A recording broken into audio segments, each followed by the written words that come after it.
This is a map showing homes that have been empty for more than 2 years in Paris. It's a map that derives from this 2020 report that states there are 18,648 such apartments scattered around Paris. But the problem with empty housing in Paris is far worse than what these numbers seem to imply, as these long-term empty homes are only the tip of the iceberg of a much broader problem.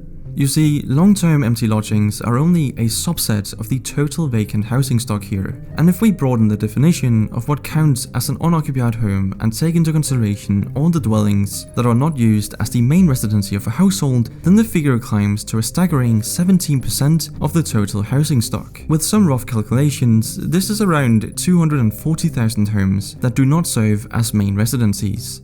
And this problem is not evenly dispersed around the city, as in these central areas it was reported in 2017 that as many as 26% of all homes were unoccupied. So the closer you get to the city center, the emptier it gets. But how is it possible for a city with so much demand for housing, sky-high rents, and a significant number of people being homeless to have so many unoccupied homes? Well, the answer is not as straightforward as I initially thought, and the reasons for why a lot of these homes are not occupied by Parisians got weirder and weirder the further I dug. But let's start with the causes behind these long-term vacant homes that you can see on this map. Some of these are mostly empty for pretty understandable reasons, like for example being in an uninhabitable condition and in the midst of being renovated.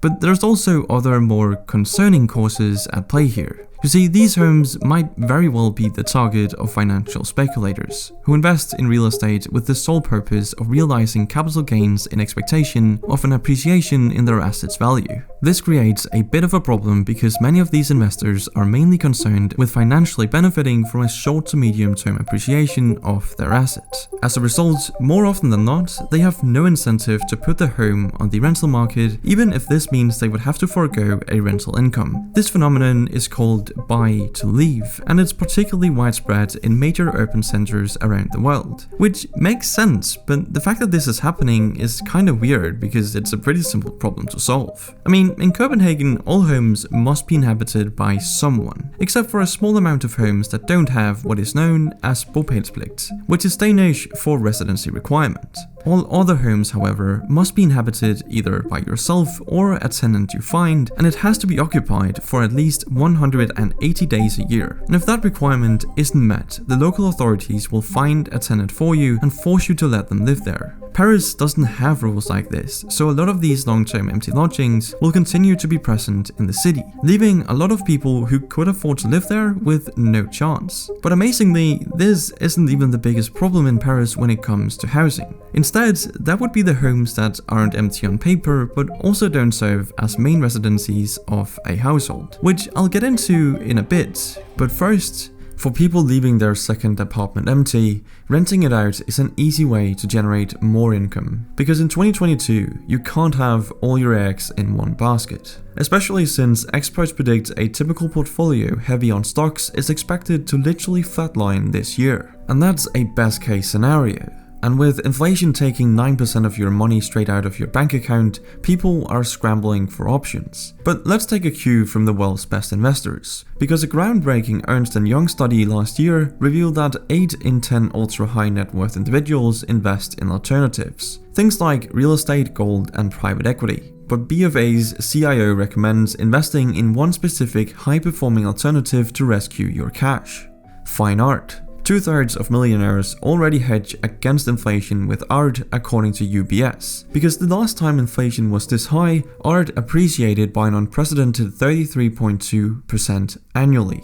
And with Masterworks, diversifying your portfolio with paintings from legends like Picasso and Banksy only takes a few clicks. But the best part, it doesn't take millions of dollars either.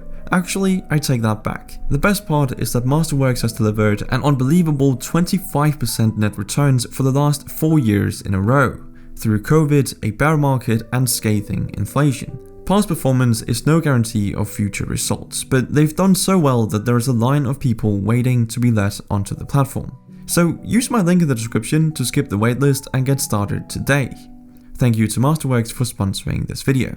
Alright, so back to the homes that aren't empty on paper and don't serve as main residencies of households. Although I should probably mention the short-term vacancies first, as these homes are oftentimes not voluntarily left empty. Rather, they are a result of frictions. What this means is that many homes are temporarily left vacant because of bureaucratic inefficiencies or simple mismatches between supply and demand. There are also other similar reasons that might be at play here, like the owner might have passed and family members are waiting for the settlement of the inheritance. The point is, many houses are left temporarily empty simply because of these inherent delays and inefficiencies. So they aren't the main focus here. But let's move on, because finally, let's discuss the largest category of all. Houses that aren't empty on paper but also don't serve as the main residency of a household, which also happens to be the most controversial category. Here we have the houses that serve as second homes or vacation residencies to usually wealthy individuals, as well as houses that are on the seasonal rent market. And in the 2010s, a certain platform appeared that turned the tables completely. Enter Airbnb, arguably the single biggest disruptor of the housing market in the last decade,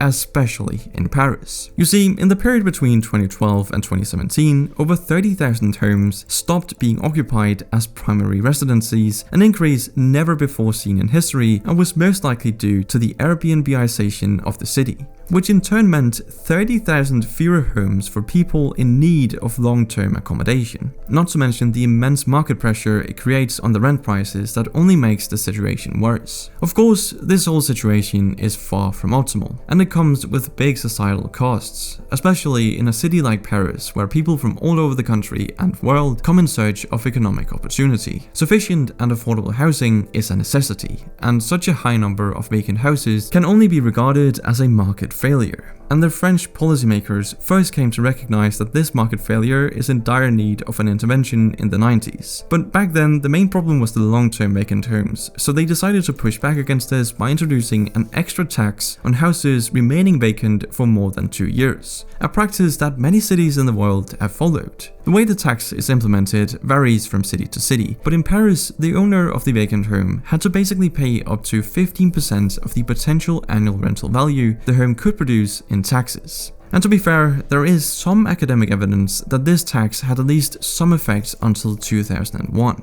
But obviously, the problem didn't disappear, and from a certain point, it arguably only became worse. So in 2017, more radical measures were introduced, with the owners now having to pay up to 60% of the potential annual rental value, which is quite a different strategy from what other countries are doing. I mean, why not make it completely mandatory to either live in or rent out your apartment and then put a small percentage of the homes aside with no residency requirements for these international investors? But anyway, what about Airbnb, you might ask? Well, the French authorities have been, let's say, particularly tough here also.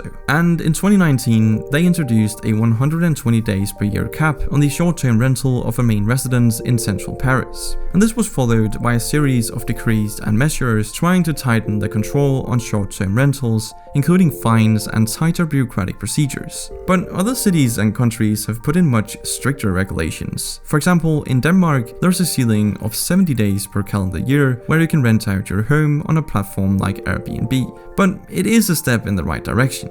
And as for the houses that are temporarily left vacant due to frictions, well, the space of policy intervention here is arguably quite more limited. So what's the end result? Have any of these policies worked?